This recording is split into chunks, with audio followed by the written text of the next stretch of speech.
Hello everyone, good morning, welcome back to Parcham. I am Pooja. आज हम discuss करेंगे 26 जनवरी के करंट अफेयर्स। वेट, आप लोग कहेंगे कि मैम यहाँ तो लिखा है 27 जनवरी। बिल्कुल सही लिखा है कि 27 जनवरी 2023 के करंट अफेयर्स है, लेकिन आज की जो मैक्सिमम न्यूज़ है वो हम 26 जनवरी से ही हमने लिया है, क्योंकि 26 जनवरी को क्या कुछ हुआ, परेड में क्या कुछ खास हुआ, पहली बार हुआ, इसके अलावा कौन कौन से फेस्टिवल हमने 26 जनवरी के दिन सेलिब्रेट किए हैं, कौन सा इंपॉर्टेंट डे हम 26 जनवरी को सेलिब्रेट करते हैं, 26 जनवरी को कितने लोगों को गैलेंट्री अवार्ड देने के लिए अनाउंसमेंट किया गया है, और पद्म अवार्ड जिसमें सबसे इम्पॉर्टेंट है। तो आज हमें पद्म अवार्ड के बारे में डिस्कशन करना है। अब पद्म अवार्ड से जो भी क्वेश्चन बनेंगे वो हम डिस्कस करेंगे आपके साथ कि किस तरीके से क्वेश्चन बन सकता है। लेकिन यकीन मानेंगे, आने वाले जितने भी एग्जाम हैं वहाँ सभी में आपको पद्म अवार्ड से रिलेटेड क्वेश्चन देखने को मिलेंगे। तो जितनी भी कल घटनाएं घटित हो गई हैं उनको आज हम यहाँ पर पढ़ने वाले हैं। तो आज का सेशन अपने आप में बड़ा इंपॉर्टेंट रहने वाला है। वीडियो के लास्ट में एक क्वेश्चन ऑफ द डे होगा जिसका आंसर आप हमें कमेंट में देना, ठीक है। अगर क्लास की PDF चाहिए तो परचम का टेलीग्राम ज्वाइन कर लीजिएगा और टेलीग्राम से आपको करंट अफेयर्स की PDF मिल जाएगी। अच्छा, कल एक छोटी सी गलती हो गई थी। मैंने कहा था कि कॉन्स्टिट्यूशन को बनने में, जो हमारा कॉन्स्टिट्यूशन बना है उसको 2 साल 11 महीने और 18 दिन का समय लगा है, जबकि वहां पर गलती से 17 डेज हो गया था। तो 2 years 11 month एंड 18 days। अच्छा, 26 जनवरी 1950 को हमने अपने कॉन्स्टिट्यूशन को अडॉप्ट किया था, इसलिए हम रिपब्लिक डे या गणतंत्र दिवस मनाते हैं। लेकिन 26 जनवरी 1950 को हमने अपना जो नेशनल एम्बलम है उसको भी ज्वाइन किया था, जो हमारा प्रतीक चिन्ह है ना, वो भी हमने अडॉप्ट कब किया था? 26 जनवरी 1950 को ही किया था। 26 जनवरी को एक और इम्पॉर्टेंट डे सेलिब्रेट होता है which is international customs day. तो इंटरनेशनल कस्टम डे मनाते हैं। अभी कस्टम डिपार्टमेंट क्या करता है, तो जितनी भी आप ट्रेडिंग करते हैं, गुड्स को सप्लाई करते हो, इंपोर्ट और एक्सपोर्ट करते हो अक्रॉस द बॉर्डर, उन सबको रेगुलेट एंड मेंटेन करने का काम हमारा कस्टम डिपार्टमेंट करता है। तो कस्टम डिपार्टमेंट का क्या रोल है, वो देश को कैसे कॉन्ट्रीब्यूट करते हैं, उनके इस एफर्ट्स को ध्यान में रखते हुए 26 जनवरी को इंटरनेशनल कस्टम डे मनाया जाता है, ठीक है। अब यहाँ पे थीम क्या डिसाइड की गई है, तो थीम है इंटरनेशनल कस्टम डे की nurturing the next generation, promoting a culture of knowledge, sharing a professional pride in custom, ठीक है। ये इतनी लंबी सी थीम जो है वो आपकी इंटरनेशनल कस्टम डे की थीम है। पहली बार इस दिन की शुरुआत जो है वो 1953 में की गई थी, ठीक है। फिर इसको बाद में रेटिफाई किया गया, चेंजेस किए गए कस्टम कोऑपरेशन काउंसिल के द्वारा, ठीक है। इसका हेड ऑफिस आपको कहाँ मिलेगा? ब्रुसेल्स, बेल्जियम में मिलेगा। और फिर इन्होंने इसको रिकॉन्स्टिट्यूट किया, इसको वापस से रेटिफाई किया, और 1994 में CCC मतलब कस्टम कोऑपरेशन काउंसिल ने इसे नाम क्या कर दिया इसका? वर्ल्ड कस्टम ऑर्गेनाइजेशन इसका नाम कर दिया। तो 1953 में इसकी शुरुआत किसने की थी? CCC ने की थी। लेकिन 1994 में इसका नाम चेंज करके क्या हो गया? वर्ल्ड कस्टम ऑर्गेनाइजेशन कर दिया गया। अभी 182 मेंबर्स है और ब्रुसेल्स बेल्जियम में, जैसा कि मैंने कहा, हेड ऑफिस आपको मिल जाएगा। अब 26 जनवरी को क्या कुछ हुआ, तो सबसे पहली बात होता है भारत पर्व। भारत पर्व का आयोजन कहाँ पे किया गया? हमारे रेड फोर्ट के लॉन में किया गया। और ये कितने दिनों तक चला? तो 6 दिनों तक चलने वाला ये पूरा कार्यक्रम है, जो कि 26 जनवरी से शुरू हुआ है और 31 जनवरी तक चलने वाला है दिल्ली में, ठीक है। 6 दिन का मेगा इवेंट है भारत पर्व। इवेंट का नाम क्या है? भारत पर्व है। तो ये दिल्ली में आयोजित किया जा रहा है रिपब्लिक डे के सेलिब्रेशन के लिए। 26 से लेकर 31 जनवरी तक चलने वाला है। और इसको कौन सा मंत्रालय आयोजित करता है? तो मिनिस्ट्री ऑफ टूरिज्म, मतलब हमारा जो पर्यटन मंत्रालय है वो इसकी नोडल एजेंसी है, और वही भारत पर्व मेगा इवेंट को लॉन्च करती है। इस इवेंट के अंतर्गत जो सबसे इंपॉर्टेंट चीज होती है वो होते हैं आपकी झांकी दिखाना। परेड आप लोग ने देखी होगी, आपकी स्कूल की भी परेड देखी होगी, तो उसमें ट्रक वगैरह में सजाकर हमारे अपने रीजन के कल्चर को रिप्रेजेंट किया जाता है, जिनको हम झांकियां कहते हैं, है ना, जिनको आप टेबलिक्स भी कहते हैं। तो रिपब्लिक डे पे ये झांकियां दिखाई जाती हैं, तो वो इस भारत पर्व मेगा इवेंट के अंतर्गत दिखाई गई हैं, ठीक है। इसके अलावा यहाँ पर क्राफ्ट, जो हमारा इंडियन हैंडीक्राफ्ट है, वो सब यहाँ पर शोकेस किया जाएगा इस पूरे भारत पर्व इवेंट पे, ठीक है। टोटल 23 झांकियां यहाँ पर दिखाई जाएंगी, जो कि 17 जो होंगी वो different state and union territory से थी, और बाकी जो है वो हमारे अलग अलग मिनिस्ट्री और डिपार्टमेंट से एसोसिएटेड थी। इनका रिजल्ट भी जल्दी आ जाएगा, और वो रिजल्ट भी अपने आप में इंपॉर्टेंट होता है कि पहला नंबर कौन सा राज्य का था या पहला नंबर किस झांकी का था, वो अनाउंस हो जाएगा। तो हम वो भी आपके साथ डिस्कस करेंगे, ठीक है। भारत पर्व जो है वो 2016 to 2021 virtually on the log in the front of red fort and the ज्ञान पथ। ये फिजिकल इवेंट है जिसको 2 साल के बाद कंडक्ट कराया जा रहा है बिकॉज ऑफ द कोविड, ठीक है ना। 2016 से इसकी शुरुआत हुई थी और बिकॉज ऑफ कोविड 2 साल से ये वर्चुअली ही हो रहा था। इसमें देखो अपना देश, एक भारत श्रेष्ठ भारत और G20, हमारे क्या मिशन है, हमारे देश का कल्चर कैसा है, हेरिटेज कैसा है, वो सारी चीज़ें यहाँ पर दिखाई जा रही है। नेक्स्ट बात करेंगे, रक्षा मंत्री Rajnath Singh felicitated 25 winner of Veer Gatha 2.0। 2.0 का मतलब है कि ये सेकेंड नंबर का एडिशन है वीर गाथा का। ये जो वीर गाथा का पूरा प्रोग्राम है बेसिकली मिनिस्ट्री ऑफ एजुकेशन और मिनिस्ट्री ऑफ डिफेंस के द्वारा मिलकर कंडक्ट कराया जाता है, जिसमें 25 विनर को जो है वो वीर गाथा अवार्ड दिया गया है यहाँ पर, ठीक है ना। उनको फेलिसिटेट किया गया है, अवार्ड दिया गया है, जिसमें 10,000 रुपीज़ आपका कैश प्राइज होता है, एक मेडल होता है और एक सर्टिफिकेट दिया जाता है। ये जो पूरी सेरेमनी थी इसमें देखिए कौन कौन शामिल था। तो डिफेंस मिनिस्टर राजनाथ सिंह तो शामिल थे ही, उसके अलावा हमारे चीफ ऑफ डिफेंस स्टाफ कौन है, जनरल अनिल चौहान जी हैं। Chief of air staff air chief marshal VR Chaudhary शामिल थे। चीफ ऑफ नेवल स्टाफ कौन है, R हरि कुमार जी हैं। और chief of army staff general Manoj Pande हैं। डिफेंस सेक्रेटरी कौन है, गिरिधर अरमाने हैं। ये सभी लोग इस पूरी सेरेमनी में प्रेजेंट थे। वीर गाथा प्रोजेक्ट है क्या, तो वीर गाथा प्रोजेक्ट की शुरुआत CBSE ने की थी, central board of secondary education, for the student of grade 3 to 12। तो 3 से लेकर 12वीं की कक्षाओं के जो विद्यार्थी हैं उनके लिए CBSE के द्वारा वीर गाथा प्रोजेक्ट की शुरुआत की गई थी। बेसिकली हमारे जो इंडियन आर्म फोर्स है उनके जो पर्सनल है, उनका क्या कंट्रीब्यूशन है, किस तरीके से देश के लिए उन्होंने सेक्रीफाइस किए हैं, उसके देशभक्ति की एक भावना जगाने के लिए बेसिकली वीर गाथा प्रोजेक्ट को लॉन्च किया गया था। और ऐसे ब्रेव जो हमारे पर्सन है उनके जो सेक्रीफाइसेस हैं उनको सम्मान करने के लिए इस साल ये सेकेंड एडिशन था प्रोजेक्ट वीर गाथा का। जो पहला एडिशन लॉन्च किया गया था वो मिनिस्ट्री ऑफ एजुकेशन और मिनिस्ट्री ऑफ डिफेंस के साथ मिलकर एज अ पार्ट ऑफ आज़ादी का महोत्सव आयोजित किया गया था, ठीक है। अगली बात करते हैं यहाँ पर हम अपने मेडल्स, गैलेंट्री अवार्ड्स के बारे में। जैसा कि आप सभी लोग जानते हैं हमारे देश में 2 प्रकार के गैलेंट्री अवार्ड देते हैं। एक वो अवार्ड्स होते हैं जो वॉर के समय जो मतलब देश के हमारे जवान होते हैं, देश के लिए जो सेक्रीफाइसेस करते हैं, कंट्रीब्यूट करते हैं युद्ध के समय, उनको दिए जाते हैं वॉर मेडल। और दूसरे होते हैं पीस टाइम के अवार्ड या पीस टाइम के मेडल, अब शांति काल में आपके ब्रेवरी के लिए आपको मेडल दिया जाता है। तो युद्ध के समय जो मेडल दिए जाते हैं वो परमवीर चक्र, महावीर चक्र और वीर चक्र होते हैं। सबसे बड़ा जो अवार्ड माना जाता है गैलेंट्री अवार्ड की सीरीज में वो परमवीर चक्र माना जाता है। और अभी रिसेंटली आपको पता है कि 21 जो हमारे परमवीर चक्र अवार्डीज हैं उनके नाम पर ही हमारे अंडमान एंड निकोबार के आइलैंड का नाम भी रखा गया है नरेंद्र मोदी जी के द्वारा। तो ये जो आपके ऊपर के 3 गैलेंट्री अवार्ड हैं ये वॉर टाइम में दिए गए अवार्ड्स हैं। अगर मैं पीस टाइम शांति काल में बात करती हूँ तो 3 गैलेंट्री अवार्ड्स हैं, अशोक चक्र, कीर्ति चक्र और शौर्य चक्र। तो यहाँ पर कीर्ति चक्र और शौर्य चक्र के जो अवार्डीज हैं उनके नाम अनाउंस कर दिए गए हैं। तो आइए हम उन अवार्डीज के बारे में चर्चा कर लेते हैं, ठीक है। तो president Murmu approve 412 gallantry award to arm force personnel. तो 412 गैलेंट्री अवार्ड की घोषणा जो है वो प्रेसिडेंट द्रौपदी मुर्मू के द्वारा की गई है। कितने लोगों को गैलेंट्री अवार्ड दिया जा रहा है इस साल, 412, ठीक है। 412 गैलेंट्रीज अवार्ड दिए जाएंगे, जिनमें से 6 हमारे 6 क्या है, कीर्ति चक्र हैं और 15 जो है वो शौर्य चक्र है। तो आपको बस इतना याद रखना है कि टोटल कितने गैलेंट्री अवार्ड अनाउंस किए हैं, तो 412 अवार्ड अनाउंस किए हैं। शौर्य चक्र कितने हैं, तो शौर्य चक्र 6 हैं और आपके शौर्य चक्र कितने हैं, 15 हैं और कीर्ति चक्र कितने हैं आपके, 6 हैं, ठीक है। ये आर्म फोर्स के जो पर्सनल्स हैं उनकी कंट्रीब्यूशन के लिए गैलेंट्री अवार्ड, वीरता चक्र या वीरता पुरस्कार उन्हें दिया जाता है। अगर मैं कीर्ति चक्र के बारे में बात करूं तो 6 पर्सन को कीर्ति चक्र दिया जाएगा, जिनमें से 4 ऐसे पर्सन्स हैं जिनको पोस्टुनियमस मतलब मृत्यु उपरांत, उनके निधन के बाद, उनके शहीद हो जाने के बाद ये अवार्ड दिए जा रहे हैं। 15 जो है वो शौर्य चक्र हैं, जिनमें से 2 कौन से हैं, पोस्टुनियमस हैं। इसके अलावा आप देखेंगे 1 वॉर टू सेना मेडल दिया जा रहा है, 92 सेना मेडल दिए जा रहे हैं, ठीक है।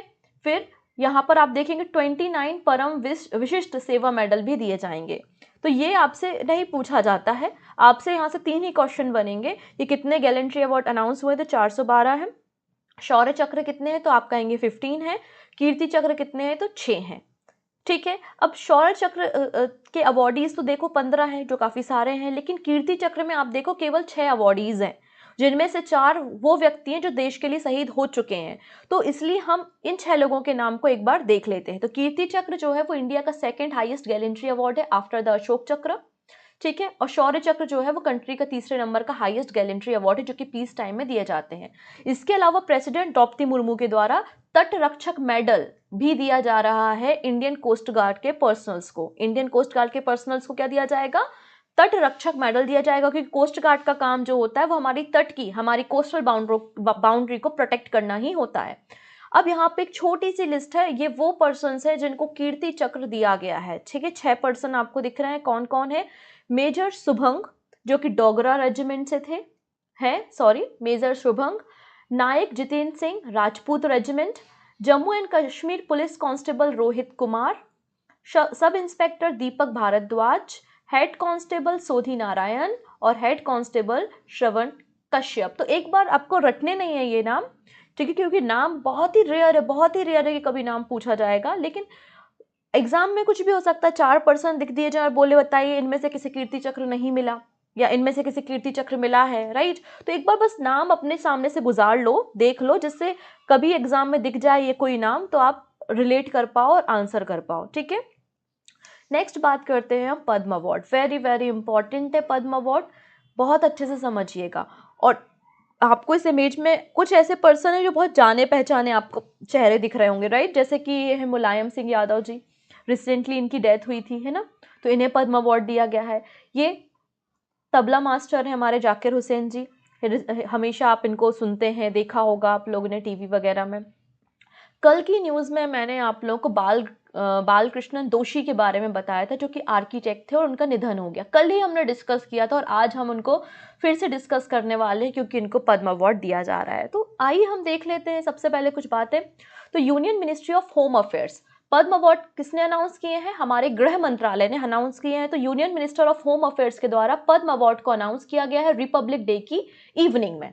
ठीक है, जिनमें से अगर देखें तो मुलायम सिंह यादव जी, जाकिर हुसैन, के.एम. बिरला, सुधा मूर्ति, ऐसे कई सारे पर्सन हैं जिनको पद्म अवार्ड दिए गए हैं। तो टोटल पद्म अवार्ड कितने दिए गए हैं?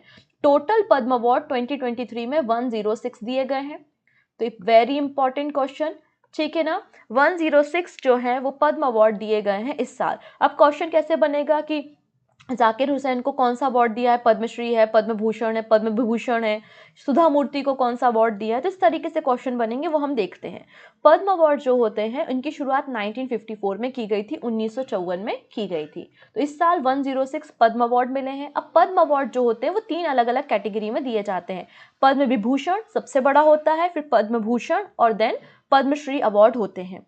ठीक है, जैसा कि मैंने कहा कि 2023 में 2023 में 106 पर्सन्स को जो है वो पद्म अवार्ड दिए जाएंगे, जिनमें से 3 डुओ केस भी हैं। तो डुओ केस में 2 व्यक्ति को अवार्ड मिलता है, लेकिन काउंटिंग जो है वो एक ही की जाती है। ठीक है, अब यहाँ पर आपको क्या याद रखना है, इस 106 में से जो 6 हैं, 6 हटा दो, तो 6 जो अवार्ड दिए गए हैं ये पद्म विभूषण है, जो कि सबसे बड़े अवार्ड है पद्म अवार्ड की कैटेगरी में।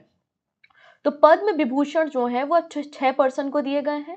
6 को अगर आप उल्टा बना दोगे तो क्या बन जाएगा? यहाँ पे 9 बन जाएगा ना। तो ये पद्म भूषण है और 9 में 1 जोड़ दो, 91 कर दो इसको, तो ये पद्मश्री है। कितना आसान हो गया याद करना, है ना। एक बार वापस रिवाइज करते हैं, 2023 में कितने लोगों को पद्म अवार्ड मिले हैं? तो आप कहेंगे 106।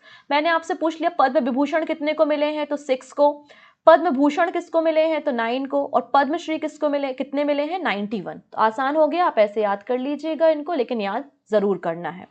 ठीक है, अब ये जितने 106 अवार्डीज है ना, उनमें से 91 का सीधा कर दो 19, तो 19 वो अवार्डीज है जो कि महिलाएं हैं, वीमेन है। तो अगर पूछा जाए कि 2023 में कितनी महिलाओं को पद्म अवार्ड दिया गया है, तो आंसर हो जाएगा 19।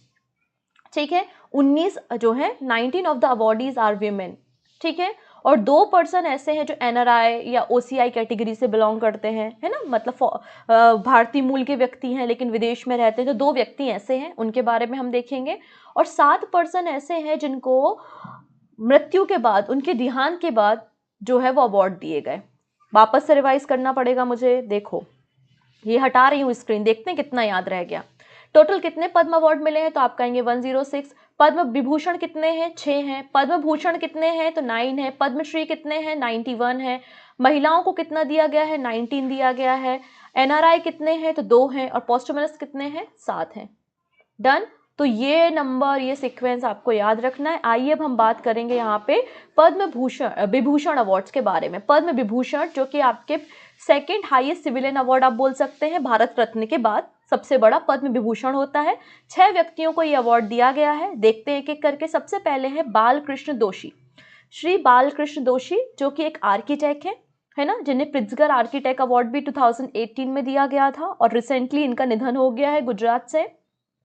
तो आर्किटेक्चर की फील्ड में इन्हें दिया गया है, गुजरात से बिलोंग करते थे बालकृष्ण दोषी। नेक्स्ट है श्री जाकिर हुसैन, तबला वादक है, आर्ट की फील्ड में दिया गया है और महाराष्ट्र राज्य से बिलोंग करते हैं। ठीक है, अभी बस सुन लीजिए। फिर अगला है श्री एस.एम. कृष्णा जो कि पब्लिक अफेयर, क्योंकि एक पॉलिटिशियन रहे हैं, ठीक है, कर्नाटका के गवर्नमेंट भी रहे हैं, external affair minister Manmohan Singh ji की गवर्नमेंट के समय रहे हैं, तो कर्नाटका से बिलोंग करते थे और 2017 में इन्होंने बीजेपी को ज्वाइन कर लिया था, इसके पहले ये कांग्रेस में थे।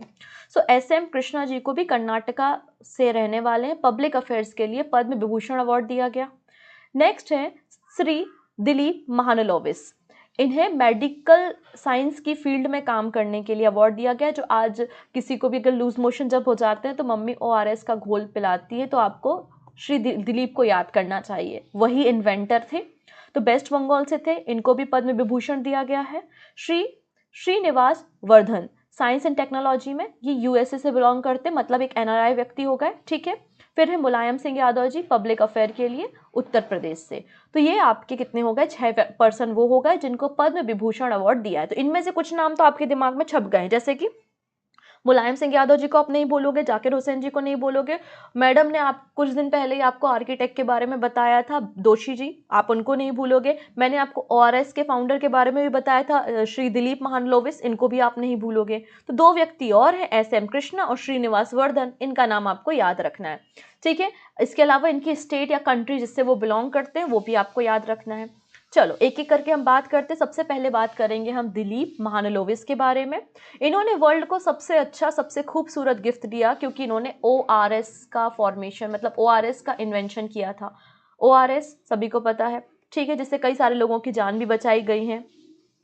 ठीक है, तो इसलिए इन्हें क्या दिया गया है, पद्म विभूषण अवार्ड दिया गया है। तो दिलीप महानलोबिस का नाम आपको याद रखना है। ये हैं आपके बालकृष्ण दोषी जी, गुजरात से आर्किटेक्ट, इनको प्रिट्जगर आर्किटेक्ट अवार्ड 2018 में दिया जा चुका है, तो इनका नाम आपको याद रखना है। ठीक है, चलिए, और 2020 में आप देखेंगे पद्म भूषण मिला था और अभी इनको क्या मिला है, पद्म विभूषण मिला है। तो दोनों प्राइज में अंतर है, याद रखेंगे, मतलब पद्म भूषण भी मिल चुका है और पद्म विभूषण भी मिल गया है। एस.एम. कृष्णा, जैसे कि मैंने कहा था, एक पॉलिटिशियन है, कर्नाटका से बिलोंग करते हैं। ठीक है, 16th नंबर के चीफ मिनिस्टर रहे हैं कर्नाटका के। इसके अलावा गवर्नर ऑफ महाराष्ट्र के रूप में काम किया है, एक्सटर्नल अफेयर मिनिस्टर रहे हैं ड्यूरिंग द मनमोहन सिंह जी की गवर्नमेंट के समय 2009 से 12 तक। ठीक है, कर्नाटका असेंबली के स्पीकर की तरह भी इन्होंने काम किया है। एक्चुअली मैंने गवर्नर बोल दिया था, स्पीकर और CM। ठीक है, तो ये सब इनका कंट्रीब्यूशन रहा, इसलिए पब्लिक अफेयर के सेक्टर में एस.एम. कृष्णा को अवार्ड दिया। तो एस.एम. कृष्णा याद रखेंगे, CM रहे हैं कर्नाटका के आपके यहाँ स्पीकर भी रहे हैं और गवर्नर रहे हैं आपके महाराष्ट्र के। ठीक है, अगले पर्सन है यहाँ पे भारतीय अमेरिकी गणितज्ञ S.R. श्रीनिवास वर्धन। तो S.R. श्रीनिवास वर्धन जो कि NRI हैं, भारतीय मूल के हैं, चेन्नई में जन्म हुआ था लेकिन USA में रहते हैं। इन्होंने प्रोबेबिलिटी जो थ्योरी हम पढ़ते हैं, है ना, तो प्रोबेबिलिटी थ्योरी के बारे में इन्होंने बताया था, उसके कंट्रीब्यूशन के लिए इन्हें पद्म विभूषण अवार्ड दिया जा रहा है। ठीक है, अब इन्हें 2008 में पद्म भूषण भी दिया जा चुका है, तो पद्म विभूषण भी मिल गया और पद्म भूषण भी मिल गया। इसके अलावा 2007 में जो सबसे बड़ा मैथमेटिक्स की फील्ड में दिया जाने वाला अवार्ड होता है वो होता है एबल प्राइज। तो एबल प्राइज भी इनको दिया जा चुका है 2007 में। तो क्या क्या सीख लिया आपने सीख लिया कि S.R. श्रीनिवास वर्धन जो है वो एक NRI व्यक्ति हैं, चेन्नई से बिलोंग करते हैं, USA में निवास करते हैं। इन्होंने प्रोबेबिलिटी थ्योरी के फंडामेंटल कॉन्सेप्ट को दिया था, जिसके कारण गवर्नमेंट ने इन्हें पद्म विभूषण अवार्ड दिया है। इसके अलावा पद्म भूषण भी 2008 में दिया जा चुका है। मैथमेटिक्स की फील्ड में जो सबसे बड़ा अवार्ड दिया जाता है एबल प्राइज, वो भी इन्हें 2007 में दिया जा चुका है। जैसा कि मैंने आपको कहा, इस पूरी कहानी में जो 106 अवार्डीज हैं, इनमें से केवल 2 ही ऐसे व्यक्ति हैं जो NRI या OCI कैटेगरी से बिलोंग करते हैं। तो एक व्यक्ति तो आपने देख लिए हैं, S.R. श्रीनिवास वर्धन। दूसरी जो पर्सन है वो इंडो कैनेडियन है, जिनका नाम है सुजाता रामदोराई। इन्हें पद्मश्री अवार्ड दिया गया है। ठीक है, और साइंस और इंजीनियरिंग की फील्ड में। डन इतना? चलो, तो ये सारे आप एक बार याद कर लेंगे। Balkrishna Doshi, Mulayam Singh Yadav, Zakir Hussain, S M Krishna, Dilip Mahalanobis and the Srinivas Vardhan. ये वो 6 व्यक्ति हैं जिनको 2023 के लिए पद्म विभूषण दिया गया है। नेक्स्ट बात करेंगे पद्म भूषण। तो पद्म भूषण जो है वो 9 पर्सन्स को दिया गया है। ये लिस्ट आपको मिल जाएगी, एक बार इनके नाम पढ़ लीजिएगा। इस पूरी लिस्ट में जो सबसे इंपॉर्टेंट नाम है और जहां से क्वेश्चन बनने की प्रोबेबिलिटी सबसे ज़्यादा है वो है सुधा मूर्ति। सुधा मूर्ति सोशल वर्क के लिए इन्हें जो है वो पद्म भूषण दिया गया है, कर्नाटका से बिलोंग करती हैं। अब कौन है सुधा मूर्ति, एक बार हम देख लेते हैं। तो सुधा मूर्ति जी का फैमिली ट्री भी आप देख सकते हैं, ये सुधा मूर्ति हैं। इनके जो हस्बैंड है उनका नाम है नारायण मूर्ति, जो कि इन्फोसिस के को फाउंडर है। फिर इन दोनों की बेटी है जिनका नाम है अक्षता सुनक, और ये वाइफ किसकी है, ऋषि सुनक की। और ऋषि सुनक आपको पता है यूके के प्राइम मिनिस्टर है। तो आप सुधा मूर्ति जी का कनेक्शन दे सकते हैं कि डायरेक्टली ब्रिटेन के साथ है। ठीक है, सुधा मूर्ति जी एक एडुकेटर भी हैं, एक सोशल वर्कर भी हैं, ऑथर भी हैं और चेयरमैन भी हैं इन्फोसिस फाउंडेशन की। तो सुधा मूर्ति जी को यहाँ पे पद्म भूषण अवार्ड दिया गया है।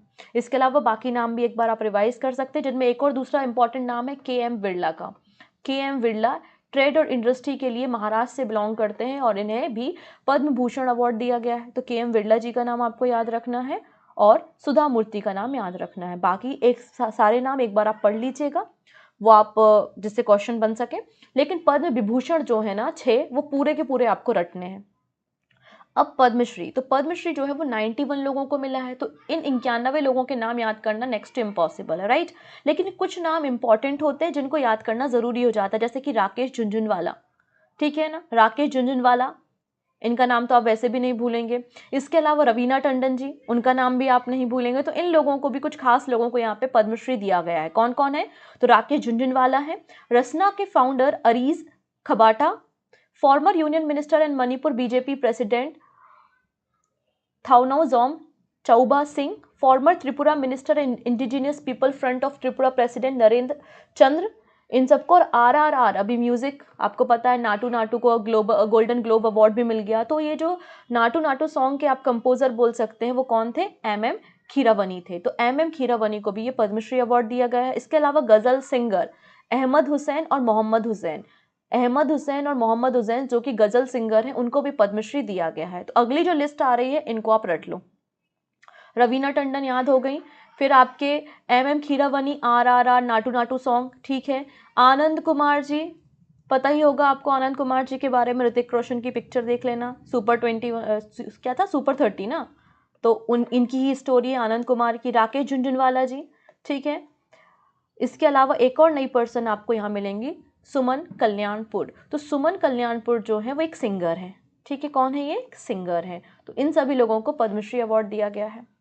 चलिए, अब यहाँ पे 26 जनवरी को क्या हुआ था, रिपब्लिक डे की परेड हुई थी। अब इस परेड में कुछ ऐसी चीज़ें हुई जो पहली बार हुई और इसके बाद शायद कभी नहीं होंगी।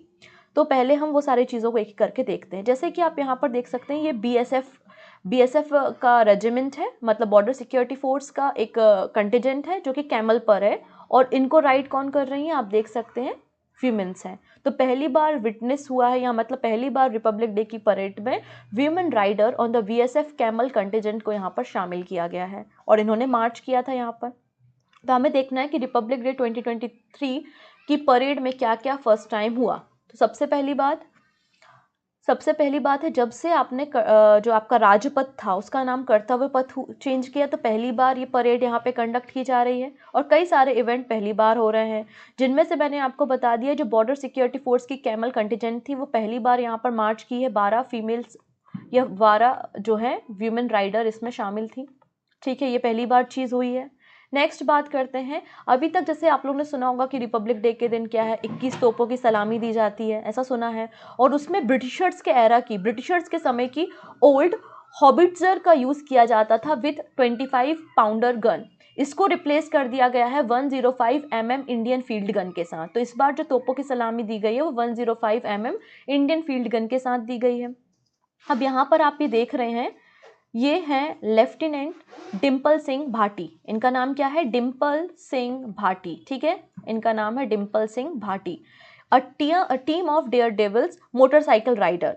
ठीक है, जो वीमेंस जिसको लीड कर रही थी, एक महिला लीड कर रही थी जिनका नाम क्या था, लेफ्टिनेंट डिम्पल सिंह भाटी, और इन्होंने भी पहली बार परेड में पार्टिसिपेट किया था। नेक्स्ट बात करते हैं यहाँ पर इंडियन नेवी IL-380 और 9 राफेल प्लेन को यहाँ पर पहली बार कर्तव्य पथ पर दिखाया गया और ये इसका लास्ट टाइम भी था। तो Indian navy IL-380 to fly for the first and the last time on the Kartavya Path. ठीक है, इसके अलावा 9 राफेल एयरक्राफ्ट को भी यहाँ पर एयर शो में दिखाया गया for the first time. Clear है। इसके अलावा जो आपने देखा होगा कि जो हमारे एयरक्राफ्ट होते हैं वो अलग अलग आकृतियां, अलग अलग पिक्चर या फिगर्स जो है वो स्काई पे बनाते हैं। तो पहली बार भीम एंड बजरंग का फॉर्मेशन क्रिएट किया गया था for the first time in the Kartavya Path. पहली बार यहाँ पे president of Arab republic of Egypt Abdel Fattah al Sisi यहाँ पे पार्टिसिपेट किए थे और चीफ गेस्ट थे हमारे रिपब्लिक डे के। तो इजिप्ट के राष्ट्रपति हमारे रिपब्लिक डे में एज अ चीफ गेस्ट थे और इजिप्ट की आर्मी जो है उसने भी पहली बार इंडिया के रिपब्लिक डे में जो है वो सेलिब्रेशन मतलब पार्टिसिपेशन किया था, पहली बार पार्टिसिपेशन किया था। तो ठीक है, नेक्स्ट है अग्निवीर। तो रिसेंटली देखो अग्निवीर की अपॉइंटमेंट हो चुकी है, तो अग्निवीर भी पहली बार परेड में शामिल हुए थे। So newly appointed Agniveer was also a part of parade for the first time. Narcotic control bureau NCB की भी जो झांकी थी वो पहली बार रिपब्लिक डे में शामिल हुई है। इसके अलावा Garud special force of Indian air force, Garud special force है जो कि इंडियन एयरफोर्स के अंदर काम करती है, इन्होंने भी पहली बार रिपब्लिक डे की परेड में पार्टिसिपेशन किया था और जिसको लीड कर रहे थे प्रीतम सिंह। जिसको लीड कौन कर रहे थे? लीडर थे प्रीतम सिंह। तो ये सारी एक्टिविटी पहली बार हुई थी। इसके अलावा आप देखेंगे इंडिया और इजिप्ट के बीच में Prasar Bharati and national media authority of Egypt के बीच में एक MOU भी साइन हुआ है for the period of 3 years. तो 3 साल के लिए प्रसार भारती और national media authority of Egypt के बीच में, मतलब इंडिया और इजिप्ट के बीच में MOU साइन हुआ है 3 साल के लिए। और हमारे information and broadcasting minister Anurag Thakur ji ने MOU साइन किया था हमारे काउंटर से। और फॉरेन जो मिनिस्टर थे समेह हसन जो कि गवर्नमेंट ऑफ इजिप्ट से थे, उन्होंने उनके पार्ट से साइन किया है, जिसमें दोनों देश अब एक दूसरे के बीच में अपने कल्चर को, अपनी जो भी स्पोर्ट्स हैं, है ना, न्यूज़ है, इंटरटेनमेंट है, उनको एक दूसरे के साथ शेयर करेंगे और ब्रॉडकास्ट करेंगे for the period of 3 year. Egypt की जो करेंसी है वो इजिप्टियन पाउंड है। साथ ही साथ एक अंतिम और घटना हुई थी कि चीफ जस्टिस हमारे इंडिया के कौन है? DY चंद्रचूड़ हैं। उन्होंने अनाउंसमेंट किया है कि जो सुप्रीम कोर्ट के वर्डिक्ट होते हैं, तो सुप्रीम कोर्ट के 1268 जजमेंट जो हैं उनको 13 अलग अलग भाषाओं में ट्रांसलेट करके उसे पब्लिक के लिए अवेलेबल कराया जाएगा। तो भारत के मुख्य न्यायाधीश DY चंद्रचूड़ ने खुली अदालत में ऐलान किया कि गणतंत्र दिवस पर सुप्रीम कोर्ट के 13 भारतीय भाषाओं में, मतलब 1268 फैसले जारी करेंगे। ठीक है, तो यहाँ पर ये अनाउंसमेंट भी की गई है कि 13 अलग अलग लैंग्वेज में 1268 जो जजमेंट है सुप्रीम कोर्ट के वो बताए जाएंगे। ठीक है, अब यहाँ पे जो world economic forum gender gap report publish करता है, तो उसमें हमारी रैंकिंग में तो कोई चेंज नहीं है, लेकिन उन्होंने कुछ चेंजेस किए हैं। क्या चेंजेस किए हैं? तो वर्ल्ड इकोनॉमिक फोरम जो अपनी जेंडर गैप रिपोर्ट को पब्लिश करता है उसमें उन्होंने कहा है कि जो वीमेंस होती हैं उनका पंचायत लेवल पे भी पार्टिसिपेशन होता है। कई सारी महिलाएं, लगभग 1200 से 1500 महिलाएं जो है वो पंचायतों के साथ एसोसिएटेड होती हैं और पॉलिटिक्स में बढ़ चढ़कर, सोशल वर्क में बढ़ चढ़कर हिस्सा लेती हैं। तो ग्लोबल जेंडर गैप रिपोर्ट में अगर कंट्री की आपको रैंकिंग करनी है तो पंचायत लेवल पे भी महिलाओं के पार्टिसिपेशन को ध्यान रखना पड़ेगा। तो अगली बार जो रिपोर्ट आएगी उसमें पंचायत लेवल पे भी महिलाओं के कंट्रीब्यूशन को ध्यान में रखते हुए अगली रिपोर्ट पब्लिश की जाएगी। अगर हम बात करते हैं यहाँ पे वर्ल्ड इकोनॉमिक फोरम के जो जेंडर गैप रिपोर्ट है 2022 की, उसमें भारत की रैंकिंग कितनी थी? तो आउट ऑफ 146 कंट्री भारत की रैंकिंग 135 थी, 135 भारत की रैंकिंग थी। ठीक है, इस रिपोर्ट को 2006 से पब्लिश किया जा रहा है। वर्ल्ड इकोनॉमिक फोरम एक इंटरनेशनल नॉन गवर्नमेंट ऑर्गेनाइजेशन है और 24 जनवरी 1971 को इसका फॉर्मेशन हुआ था। तो आप यहाँ देख सकते हैं global gender gap report 135 ranking थी भारत की आउट ऑफ 146 कंट्री 2022 में, और 2021 में भारत की रैंकिंग 140 थी। ठीक है, अब अंतिम 2 न्यूज़ देखते हैं और फिर सेशन को ख़त्म करते हैं। नेक्स्ट है नागालैंड ऑरेंज फेस्टिवल। नागालैंड में ऑरेंज फेस्टिवल मनाया गया। ये 2 दिन तक चलने वाला फेस्टिवल था। ठीक है, क्योंकि यहाँ पे जो ऑरेंज स्टेट है, ऑरेंज जो है स्टेट के, उसको डबल करना है, डबल इनकी इनकम करने के लिए इसको बनाया गया। कहाँ पर? रुसोमा विलेज नियर कोहिमा, नागालैंड की कैपिटल है कोहिमा। और ये कौन सा एडिशन था, ये थर्ड एडिशन था। तो ऑरेंज फेस्टिवल का थर्ड एडिशन कहाँ पे मनाया गया, तो आंसर हो जाएगा नागालैंड में। बस इतना ही सही क्वेश्चन था। ये आज की लास्ट न्यूज़ है। लेफ्टिनेंट गवर्नर आर के माथुर लॉन्च ULPIN इन लद्दाख। ये UL पिन क्या है बेसिकली वो हम देखते हैं, तो 14 डिजिट का 14 डिजिट का एक कोड है, ठीक है। तो इसमें आपके जो लैंड रिकॉर्ड्स होंगे या भूमि से लेके ज़मीन से लेके जो भी डिस्प्यूट है, उनका मेजरमेंट है, इन सब चीज़ों को आप डिजिटली अपडेट कर सकते हैं, तो जिससे जो भी डिस्प्यूट के मामले हैं उनको और आसानी से सॉल्व किया जा सके। इसलिए लद्दाख के लेफ्टिनेंट गवर्नर आर के माथुर जी के द्वारा ULPIN मतलब unique land parcel identification number को लॉन्च किया है लेह में, और ये 14 डिजिट का नंबर है। तो आपसे यहाँ पे 2 ही क्वेश्चन पूछेंगे, ULPIN का फुल फॉर्म क्या है, तो unique land parcel identification number है, कितने डिजिट का नंबर है, तो 14 डिजिट का नंबर है, किसने लॉन्च किया, तो लेफ्टिनेंट गवर्नर आर के माथुर ने किया है, कहाँ पर किया है, तो लेह में किया है, ठीक है। तो ये आपको याद रखना है। अब कुछ दिन पहले मैंने आपको SEO के बारे में ऑलरेडी सारी जानकारी दे दी थी, इसलिए वापस से रिपीट नहीं कर रही हूँ, बट रिसेंटली गवर्नमेंट ने अनाउंस किया है कि SEO की चेयरमैनशिप तो हमारे पास है, तो SEO की जो मीटिंग होंगी वो कब होंगी, अगस्त में ये मीटिंग्स शुरू की जाएंगी। कब से शुरू होंगी ये मीटिंग, अगस्त में शुरू होंगी, और भारत जो है वो इसकी चेयरमैनशिप होगा। इसके अलावा चूँकि हम एक प्रेसिडेंट हैं, SEO के प्रेसिडेंट हैं, तो हमारे पास राइट्स होते हैं कि हम दूसरे देशों के भी मंत्रियों को इनवाइट कर सकते हैं।